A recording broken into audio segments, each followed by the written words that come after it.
teman-teman, hari ini kita kembali belajar di rumah untuk menghindari penyebaran COVID-19.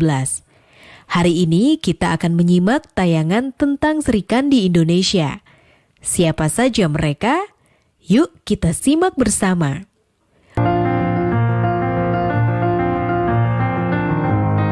Hai teman-teman, kali ini kita akan mengenal lebih jauh tokoh pendidikan wanita asal Minahasa, Sulawesi Utara. Namanya Maria Walanda Maramis. Seperti apa perjuangannya? Ayo kita simak kisahnya. Maria adalah anak bungsu dari 3 bersaudara. Ia adalah adik kandung dari A.A. Maramis yang merupakan Menteri Keuangan pada masa awal kemerdekaan. Wanita yang lahir di Minahasa pada 1 Desember 1872 ini sejak usia 6 tahun telah menjadi yatim piatu. Maria dan kedua saudaranya kemudian diasuh oleh paman dan bibi mereka. Maria hanya mengenyam pendidikan sampai setingkat SD karena pada masa itu anak perempuan Minahasa tidak diizinkan mengenyam pendidikan lebih tinggi lagi. Namun Maria tidak pernah berhenti belajar dari orang-orang terpelajar di sekitarnya. Semangatnya untuk memajukan nasib kaum wanita terus tumbuh meskipun harus mendobrak tradisi. Menurut Maria, seorang ibu adalah inti dari sebuah rumah tangga yang juga menjadi inti masyarakat. Karena itu, seorang anak perempuan harus mendapatkan pendidikan yang lebih tinggi sama seperti laki-laki. Setelah menikah, Maria kemudian pindah ke Manado. Di kota inilah pada tahun 1917, Maria bersama beberapa temannya mendirikan organisasi percintaan ibu kepada anak temurunnya yang disingkat PIKAT. Awalnya organisasi ini adalah wadah perempuan Minahasa untuk mengatasi permasalahan sehari-hari. PIKAT kemudian berkembang pesat dan memiliki banyak cabang hingga ke Kalimantan dan Jawa. PIKAT juga mendirikan sekolah gratis bagi anak perempuan yang dikenal dengan nama Howis Hound School PIKAT dan sekolah kejuruan putri lengkap dengan asramanya. Perjuangan Maria bahkan tidak hanya dalam bidang pendidikan.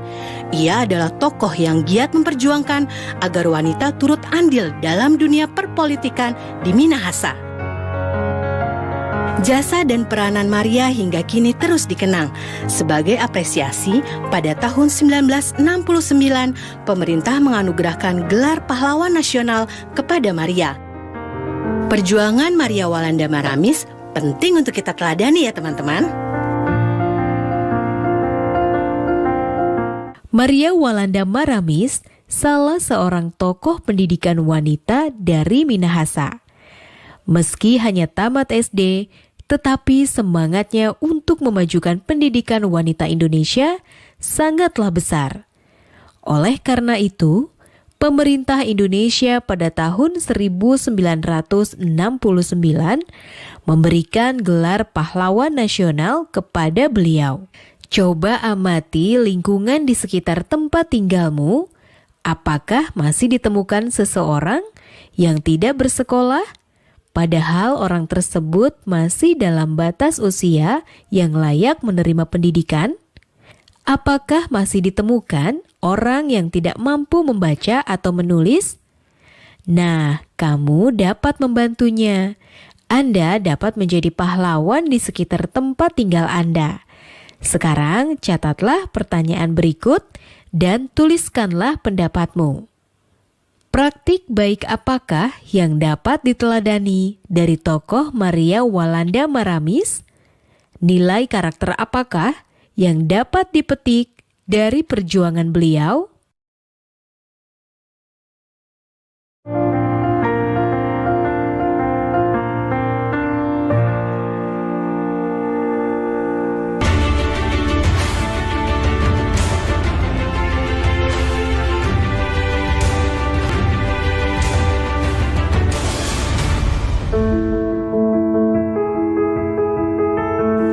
Teman-teman, Indonesia adalah negara maritim terbesar di dunia.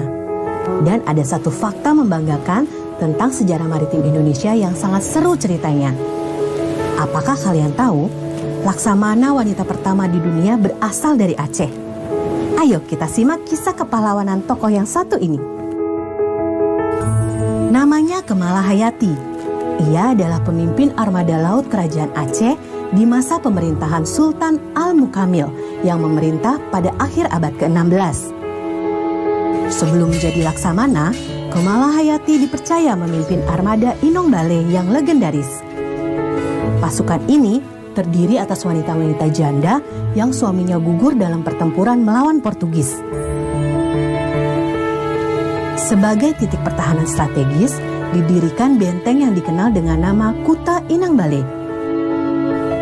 Hingga kini, kita bisa melihat bukti fisiknya di Teluk Krueng Raya dekat pelabuhan Malahayati di Aceh. Kemala Hayati diangkat sebagai laksamana karena ketangguhan dan kesuksesannya dalam memimpin armada Inong Bale. Sebagai seorang laksamana, Kemala Hayati bertugas memimpin armada laut, mengawasi pelabuhan, dan mengawal diplomasi kerajaan Aceh dengan bangsa Eropa.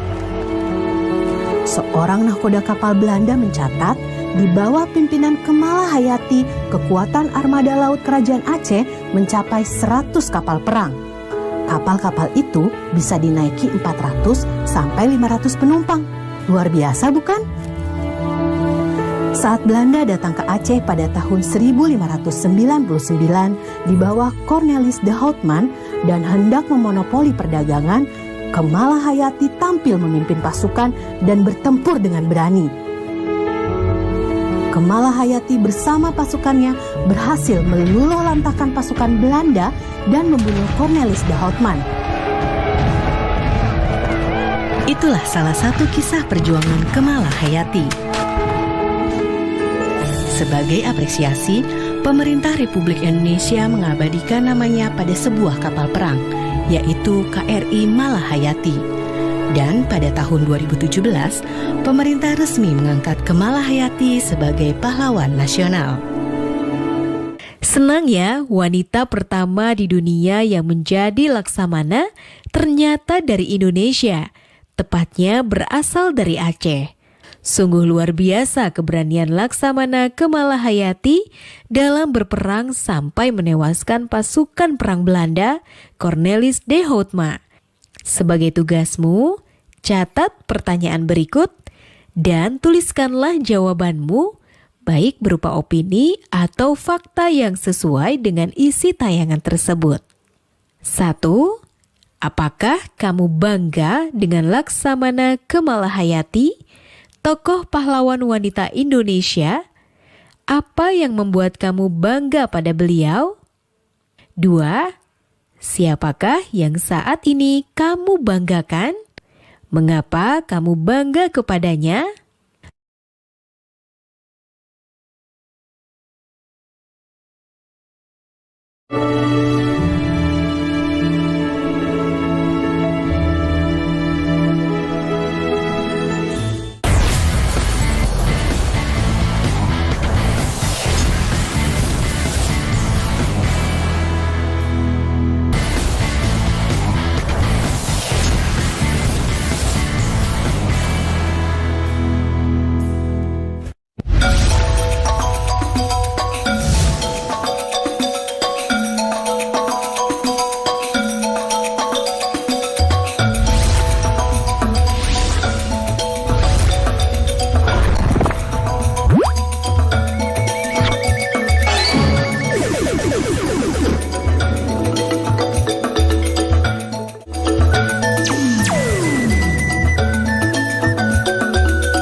Banyak sekali Kartini-Kartini Indonesia yang gigih dalam mengukir prestasi hingga mengangkat derajat bangsa Indonesia di mata dunia.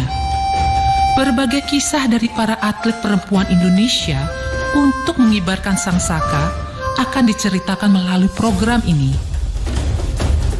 Tahun 1988, tahun bersejarah yang mencatatkan namanya sebagai salah satu peraih medali pertama bagi Indonesia. Tiga Sri Kandi mendapat peringkat di bawah tuan rumah Korea Selatan. Siapa sangka medali tersebut justru diraih dari cabang olahraga panahan dan bahkan didapatkan oleh atlet-atlet yang namanya belum banyak dikenal. Tiga Sri Kandi atau Trio Serikandi. Itulah julukan yang diberikan kepada 3 pemanah putri Indonesia yang berhasil membawa pulang medali pertama Indonesia. Mereka adalah Lilis Handayani, Nur Fitriana Saiman, dan Kusuma Wardani. Lilis Handayani, seorang wanita kelahiran Surabaya, Jawa Timur. Ia lahir pada tanggal 15 April 1965. Kejuaraan-kejuaraan lokal mulai diikuti Lilis sebagai langkah awal. Sampai ketika September 1982, ia mengikuti kejurnas panahan dan membawa pulang 4 medali emas. Dari situ namanya mulai dikenal lebih luas. Prestasi gemilangnya itu akhirnya mengantarkan ia menjadi wakil Indonesia dalam Olimpiade Seoul. Perempuan dari 3 Serikandi berikutnya adalah Nur Fitriana Saiman, Yana, begitu ia kerap disapa, sesosok perempuan tangguh dari Jakarta yang lahir pada tanggal 7 Maret 1962. Berhasil masuk 10 besar seperti membuka gerbang bagi kejuaraan-kejuaraan panahan yang ia ikuti selanjutnya. Hingga ia berhasil meraih medali perak dari SEA Games Manila dan SEA Games Singapura. Namanya kian melejit setelah ia berhasil menjadi pemanah peringkat 11 Asia. Tahun 1988, tahun bersejarah yang mencatatkan namanya sebagai salah satu peraih medali pertama bagi Indonesia. Kusuma Wardani, wanita kelahiran Makassar 20 Februari 1964 ini tercatat sebagai salah satu dari 3 Serikandi Indonesia. Menurut cerita Suma, panggilan akrabnya, pelatihnya tersebut kerap kali secara tiba-tiba meminta ia dan timnya itu berlatih. Uniknya, tempat latihan mereka bukan hanya di arena memanah, namun terkadang di sawah, di bukit, dan tempat tak terduga lainnya. Latihan dan kerja keras tersebut pada akhirnya terbayar dengan kejuaraan yang berhasil diraih 3 Serikandi tersebut. Kebanyakan orang beranggapan bahwa pembalap mobil formula itu hanya untuk pria saja. Tetapi wanita ini mematahkan anggapan tersebut. Alexandra. Ya, Alexandra dikenal sebagai satu-satunya pembalap perempuan asal Indonesia di kelas go-kart atau mobil formula. Bahkan Alexandra dikenal sebagai pembalap wanita pertama di Asia yang mengikuti kejuaraan hingga ke kancah internasional. Alexandra Nur Lutfia atau yang sering disapa Alexandra Asma Subrata adalah salah satu wanita kebanggaan Indonesia. Ia lahir di Jakarta 23 Mei 1988. Alexandra mulai populer sejak menjuarai kejuaraan nasional kart championship tahun 2002. Dari Alexandra, kita bisa belajar bahwa kita tidak harus berpatok pada gender atau usia jika kita ingin mengejar sesuatu. Jika membicarakan kompetisi lari gawang Indonesia, pasti tidak akan pernah lepas dari salah satu atlet kebanggaan Indonesia ini.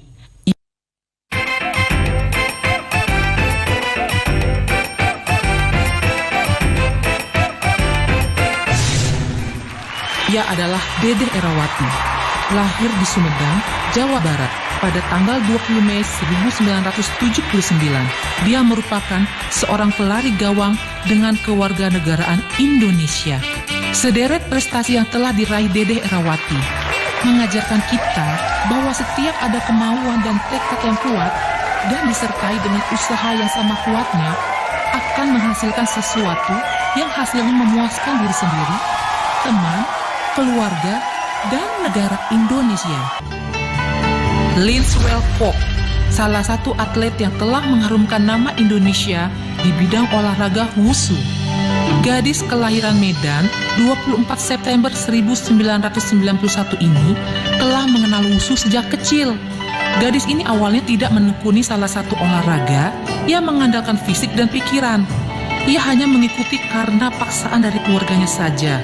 Tetapi itu semua berubah ketika ia menginjak bangku sekolah menengah pertama. Linswell baru menyadari ada hal yang menarik saat belajar wushu. Banyak gosip yang beredar tentangnya.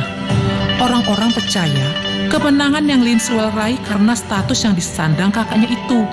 Iwan Kwok Kakaknya yang sekaligus juga pengurus besar Wushu Indonesia sering menjadi wasit dalam pertandingan-pertandingan yang diselenggarakan, baik nasional maupun internasional.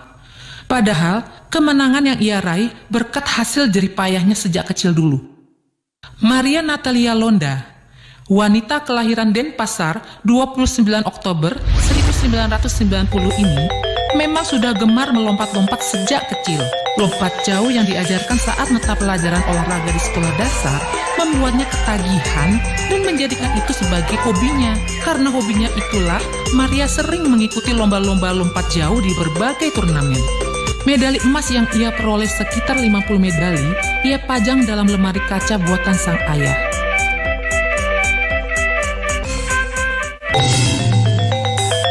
Ninengah Widiasih, seorang wanita kelahiran Karangasem, Bali, tanggal 12 Desember 1992, harus kehilangan pergerakan kakinya ketika menginjak usia 3 tahun karena penyakit polio yang dideritanya. Dan pada usia 3 tahun pula, fungsi kakinya digantikan dengan kursi roda. Awalnya Widiasih mengaku hanya ikut-ikut saja. Kebetulan di lingkungan ia tinggal banyak terdapat atlet angkat berat. Namun, setelah dilihat-lihat, pelatihnya malah menyuruhnya untuk ikut latihan dengan sungguh-sungguh. Widiasih memulai perlombaan di tingkat nasional atau kejurnas pada usia 14 tahun. Dan pada saat inilah, kepercayaan diri Widiasih bangkit setelah melihat atlet-atlet difabel lainnya. Dan pada perlombaan pertamanya ini, ia juga membawa pulang medali emas pertamanya. Sejak saat ini, Widiasih salah satu atlet nasional dan memenangkan kejuaraan-kejuaraan tingkat nasional. Ia juga mulai mengikuti perlombaan tingkat Asia sampai dunia. Ninengah Widiasih adalah salah satu potret dari perempuan-perempuan hebat di Indonesia yang telah membuktikan bahwa kekurangan yang ia miliki bukanlah akhir dari kisah hidupnya. Rifda Irvana Lutfi, gadis kelahiran Jakarta 16 Oktober 1999 ini, mulai diperkenalkan dengan olahraga saat berusia 6 tahun. Ketika Rifda kelas 1 sekolah dasar. Rifda merupakan gadis yang menyukai ketinggian dan memacu adrenalinnya. Saat di Ragunan, ia melihat pesenam yang sedang berlatih trampolin. Dan saat itulah Rifda mulai tertarik dan jatuh cinta dengan senang. Bakat Rifda akhirnya dilirik pelatnas seiring berjalannya waktu. Ia pun akhirnya diminta mewakili Indonesia dalam ajang internasional. Ia terus menorehkan prestasi yang mengharumkan bangsa. Kepribadian Indonesia tercermin juga padanya. Terus kobarkan semangat untuk menyebarkan sangsaka di berbagai negara, Rifda. Kami akan terus mendukungmu.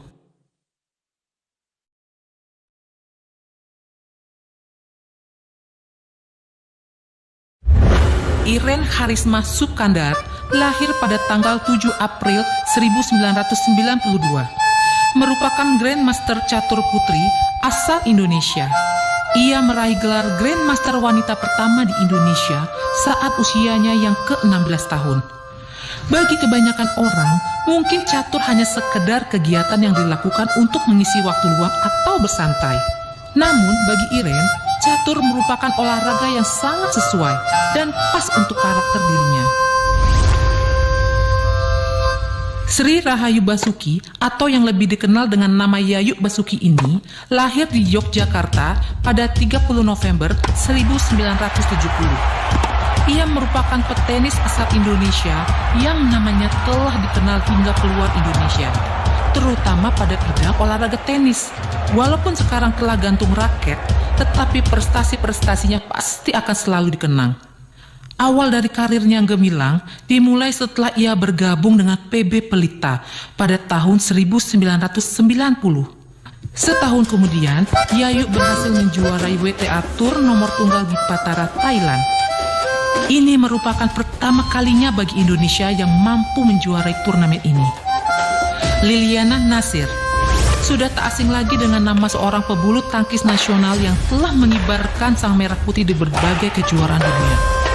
Dia lahir di Manado 9 September 1985. Liliana yang akrab dipanggil Butet telah memegang raket bulu tangkis sejak duduk di bangku sekolah dasar. Ketika usianya menginjak 12 tahun, Liliana diterima di PB Tangkas di Jakarta. Ia tetap fokus pada bulu tangkis dan ia harus berhenti sekolah. Ini merupakan keputusan yang berat bagi Liliana dan orang tuanya. Ia merasa bila ia mengerjakan sesuatu harus selalu fokus dan serius. Tayangan tersebut ada berapakah jumlah Kartini Indonesia yang mengharumkan nama Indonesia baik di tingkat nasional maupun internasional? Ya, benar. Ada 13 orang. Meskipun awalnya ada di antara mereka menjadi atlet karena terpaksa